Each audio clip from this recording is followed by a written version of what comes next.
Assalamualaikum warahmatullahi wabarakatuh. Waalaikumsalam warahmatullahi wabarakatuh. Ya Rabbi bil Mustafa balligh maqasidana waghfir lana ma madha ya wasi'al karami.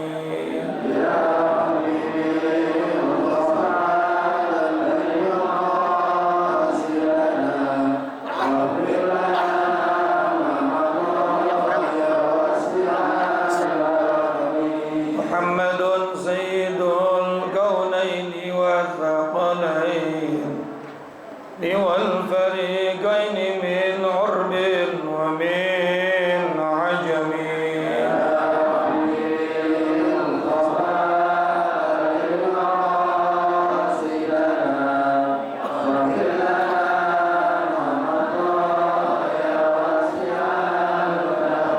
نبينا الآمر النهي فلا أحد أبر في قول لا منه ولا النعم.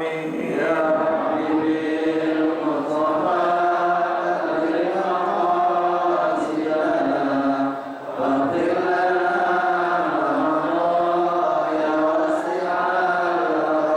هو الحبيب الذي ترجى الشفاعة لكل هول من الأهوال مقتحم. يا حبيبي المصطفى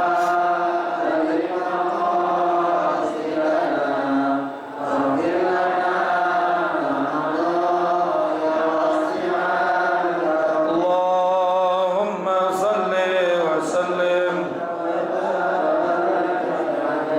الحمد لله الذي جعل تعليمنا تعليما مباركا في طول حياتنا وجعله سببا لحسن الخاتمة في آخر عمرنا. اللهم صل وسلم وبارك على سيدنا وحبيبنا ومولانا محمد أفضل الخلق جملة وتفضيلا وعلى آله وصحبه يرجون عملا صالحا مقبولا. Amma ba'du, yang sama-sama kita muliakan guru-guru kita Mukarram Bapak Kiai Haji Muhammad Misjan, Bapak Kiai Haji Farah Furqan Mukarram bin Yusuf, Bapak Kiai Haji Ahmad Habibi Abdul Rashid Ramli, mata'anallahu fi tuli hayatihim. Semoga beliau semua sehat afiat, panjang umurnya dan manfaat ilmunya buat kita semua. Pengurus Majelis Ta'lim Ukhuwah Islamiyah Bapak Haji Basroin dan Ustaz Haji Muhammad Tahir, juga pengurus Masjid Hidayatul Karamah Bapak Ustaz Muhammad Fauzi beserta seluruh jajaran pengurusnya, serta seluruh para jamaah, bapak-bapak dan ibu-ibu yang hadir, yang tanpa terkecuali mudah-mudahan semuanya dimuliakan Allah Subhanahu wa taala. Tanpa berpanjang kalam, mari sama kita lanjutkan kembali pembahasan kitab kita. Kembali kita baca surat Al-Fatihah. Mudah-mudahan pelajaran demi pelajaran, ilmu demi ilmu yang kita pelajari, dan apapun yang kita lakukan di majlis ini dari awal sampai akhir akan menjadi sabab wasilah turunnya rahmat dan ampunan Allah buat kita semua, sehingga yang hadir tidaklah bangkit dari tempat duduknya kecuali dosa-dosanya diampuni oleh Allah Subhanahu wa taala. Ala hadhihi niyyah wa ala kulli niyyatin salihah wa ala man nawa salafus salih wa ila hadratin nabiyil mustafa sayyidina wa habibina وشفيعنا ومولانا محمد صلى الله عليه وسلم وعلى آله وأزواجه وذريته وآل بيته الكرام، خصوصا إلى روح مؤلف الكتاب سيد الإمام الشيخ زين الدين بن علي المليباري الفناني، سيد الشيخ نواوي بن عمر الجوي البدني، وأصولهم وفروعهم وذو الحقوق عليهم أجمعين أن الله يعلي درجاتهم في الجنة ويعيد علينا من بركاتهم وأسرارهم وأنوارهم وعلومهم ونفعاتهم في الدين والدنيا والآخرة وإلى حضرة النبي الفاتحة.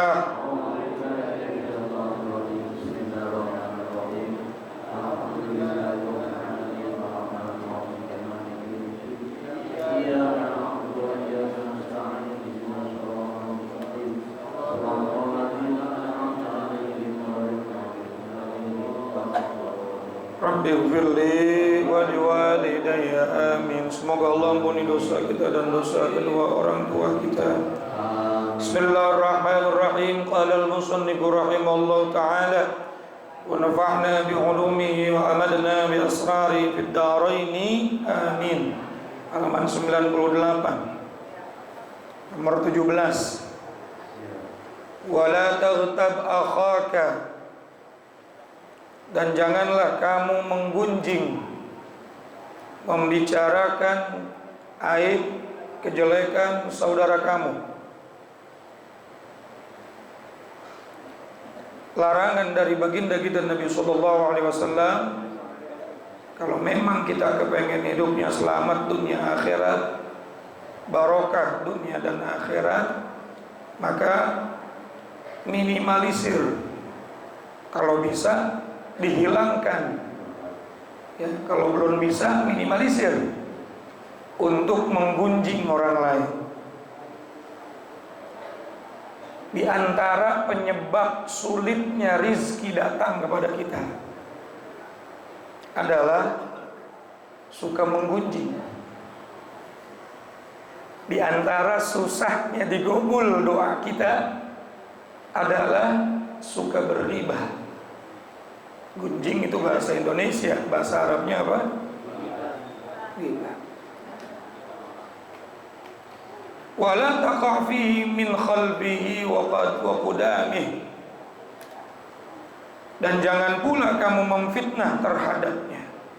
Gunjing saja nggak boleh, apalagi dulu Nabi pernah ditanya sama para sahabat, ya Rasulullah, yang kami bicarakan ini adalah sesuatu yang benar, artinya terjadi kepada orang tersebut.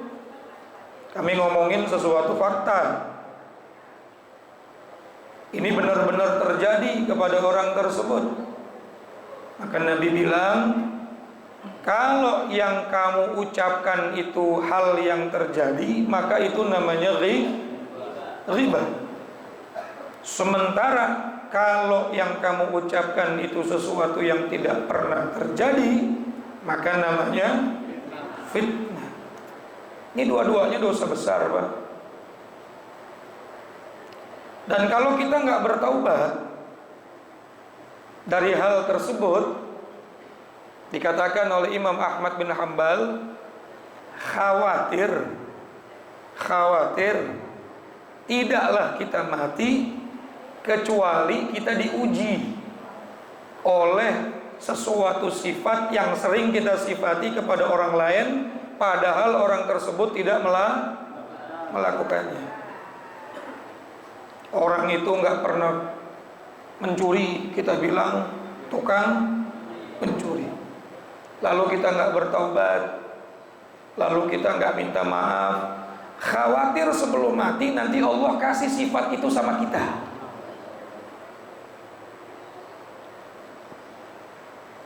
Orang kita fitnah zina, padahal dia tidak berzina, lalu kita tidak bertaubat, lalu kita tidak minta maaf kepada orang tersebut. Khawatir nanti sebelum Allah cabut nyawa kita, kita diberikan ujian berzina. Nauzubillah min. Ini hati-hati tuduhan-tuduhan ini.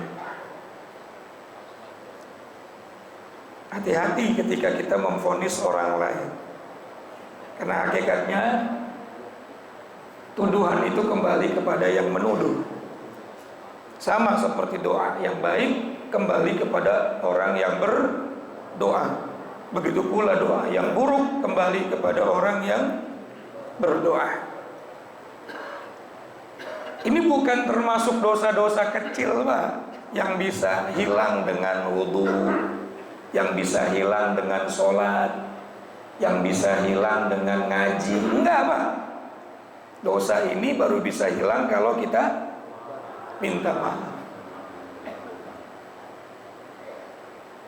Makanya dosa-dosa hablum minallah itu diampuni oleh Allah kalau kita ibadah, kalau kita bertaubat. Puasa dapat menghapuskan dosa-dosa kita kepada Allah. Salat dapat menghapuskan dosa-dosa kita kepada Allah. Ngaji dapat menghapuskan dosa-dosa kita kepada Allah. Tapi belum dosa kepada sesama manusia. Makanya tradisi setelah sholat salaman terusin. Habis ngaji salaman, cakep. Ma min muslimaini yaltaqiyani fayatasafahani ghufira lahu qabla an yatafarraqa. Dua orang muslim bertemu lalu dia berjabatan tangan, maka Allah ampuni dosa keduanya sebelum jabatan tangannya dilepas. Ini kan hadisnya umum, betul kan? Berarti boleh dilakukan habis sholat, boleh dilakukan habis ngaji, boleh dilakukan ketika bertemu sama siapa saja, di mana saja. Yang penting bukan lain jenis. Yang bid'ah itu lagi sholat kemudian salaman, baru bid'ah. Allahu Akbar. Bismillahirrahmanirrahim. Sehat, Pak? Alhamdulillah.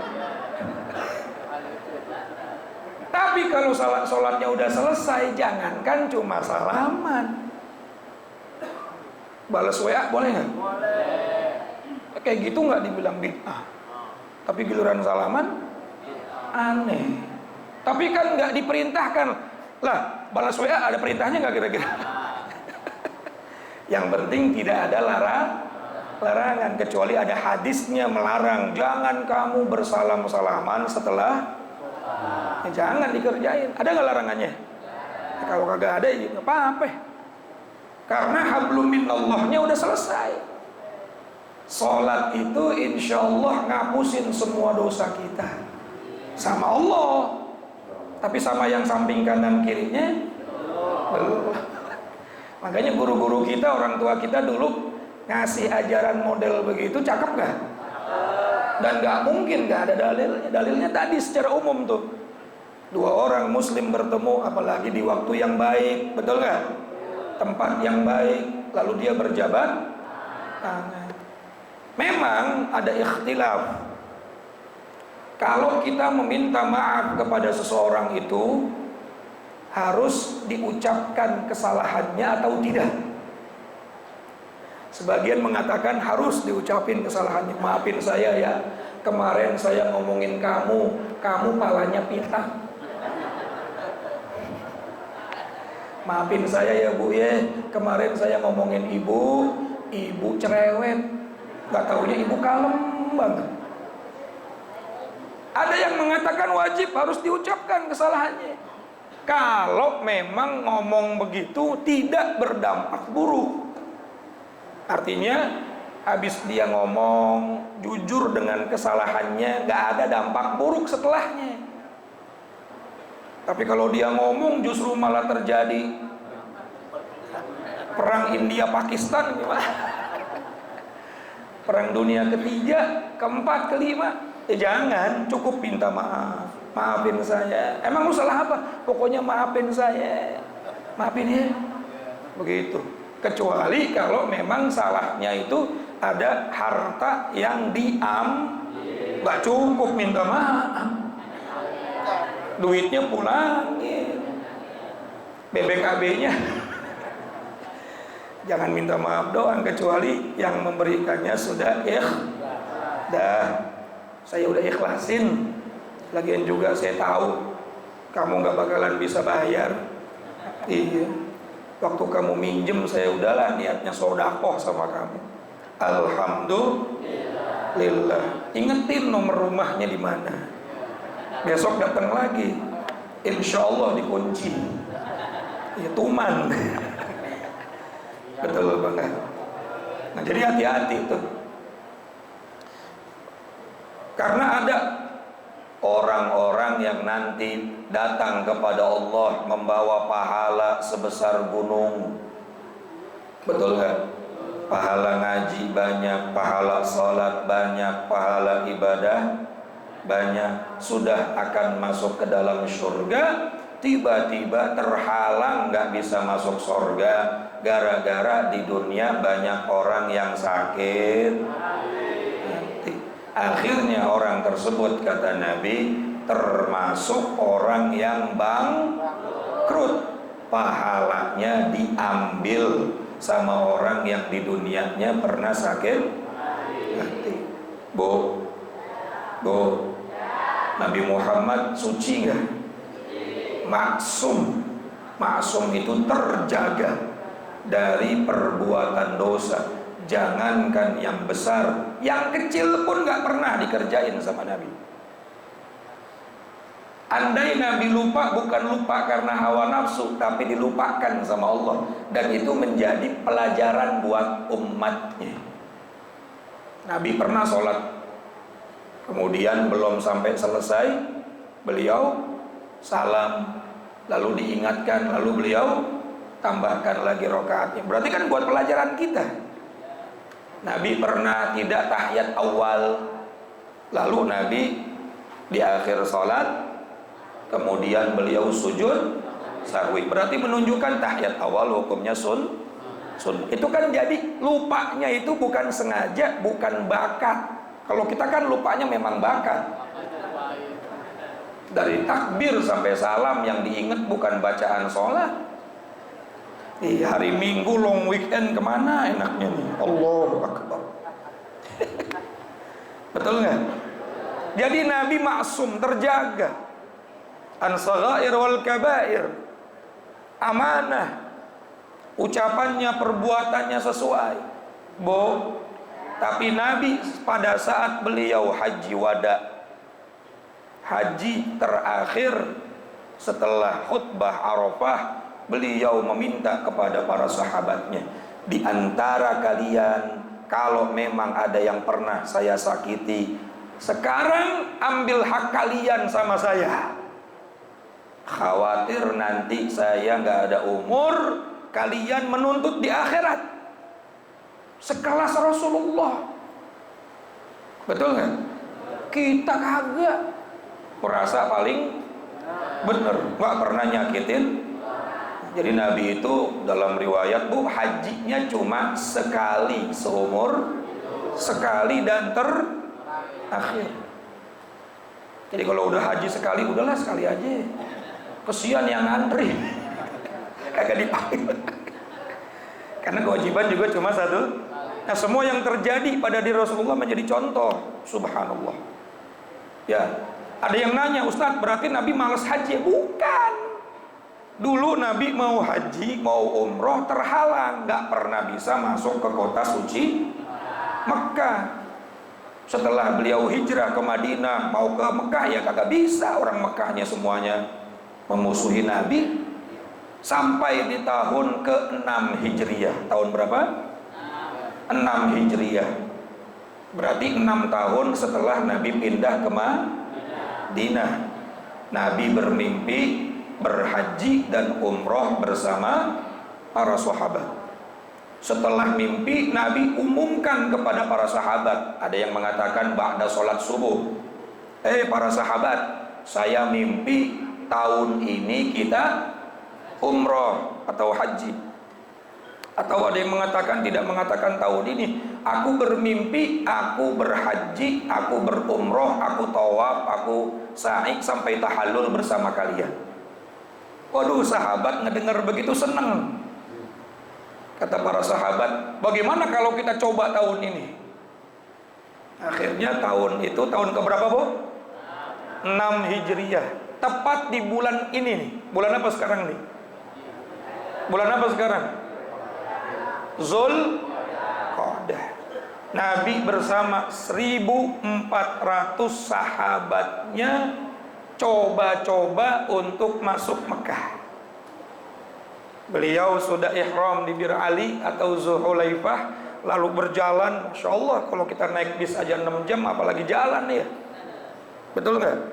Berapa hari ya Rasulullah? Sampai di Hudaybiyah ternyata udah kecium sama orang-orang Quraisy.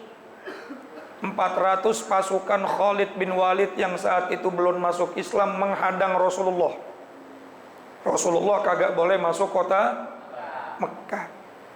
Ya, bukan karena nggak ada visa, bukan. Tapi nggak boleh masuknya karena memang antara Mekah Madinah masih tegang. Ya, belum damai. Akhirnya Nabi bilang sama Sayyidina Utsman bin Affan, tolong kamu datang ke Mekah, kamu bilang sama pembesar-pembesar suku Quraisy bahwa kita datang bukan ingin berperang, kita cuma pengen umroh, syukur-syukur diizinkan sampai haji. 1.400 orang yang diutus sama Nabi Utsman bin Affan. Kenapa Nabi nggak ngutus Umar bin Khattab? Kenapa Nabi nggak ngutus sahabat yang lain? Yang diutus Utsman. Yang pertama, Utsman bin Affan di kota Mekah bisnisnya masih jalan, duitnya banyak. Orang kalau duitnya banyak ngomong didengar. Betul ya? Lah orang kagak punya duit ngomong apa baik, cuma disenyumin doang. Betul. Apalagi orang kagak punya duit ngajak ngopi, lah diketawain. Ini yang diutus Utsman bin. Yang kedua, Utsman bin Affan itu terkenal orangnya lembut. Orang kalau pengen nego, pengen ngomong, pengen meminta sesuatu harus dengan lembut. Diplomasi itu harus dengan kelembutan, bukan pakai emosi. Ada orang pengen sesuatu ngomongnya emosi, gua nggak mau tahu. Kira-kira itu perjanjian selesai apa kagak? Masya Allah. Singkat cerita, belum. Singkat cerita, akhirnya Utsman bin Affan sampai ke Mekah. Di Mekah ngomong sama orang-orang Quraisy. Kata orang Quraisy, ora iso Utsman, ora iso. Ente mau umroh kagak ngomong-ngomong bahwa 1.400 orang, nggak bisa. Ntar gimana kata dunia luar? Oh, orang Quraisy diserang, bukannya kita kagak bolehin ente. Waduh, ngomongnya begitu ngomongnya depan Sayyidina Us. Tapi orang-orang luar bilang, wih, Muhammad masuk ke Mekah, orang Quraisy udah kalah, harga diri kita gimana? Begitu ngomongnya sama Sayyidina Us. Akhirnya nggak bisa pokoknya. Dah sini aja ngopi dulu, ngopi. Lama nggak pulang-pulang ke Rasulullah di Hudaybiyah. Akhirnya banyak desas-desus, jangan-jangan Utsman bin Affan dibunuh. Biasa provokator. Lalu karena nggak pulang-pulang, akhirnya Nabi panggil semua sahabatnya untuk berbaiat. Tahu baiat nggak? Janji setia. Namanya apa? Salaman semua sama Nabi. Apa isi baiatnya? Salah satunya, nah, isi baiatnya adalah jika terjadi Utsman bin Affan dianiaya atau dibunuh, maka kita nggak akan pulang ke Madinah kecuali kita balas sampai titik darah penghabisan. Waduh. Namanya baiat Ridwan. Apa Pak? Ini salah satu sejarah yang terjadi di bulan ini nih, Zulqa'dah. Tapi ternyata Utsman bin Affan balik lagi setelah orang Quraisy dapat bocoran, Muhammad sama pasukannya pada berbaiat akan menyerang kita kalau Utsman diapa-apain. Jiper juga nih orang Quraisy. Akhirnya Utsman bin Affan kembali. Akhirnya nggak jadi perang. Ada apa Utsman? Bagaimana keadaannya? Lalu apa yang kamu sampaikan kepada mereka? Dan mereka menyampaikan apa?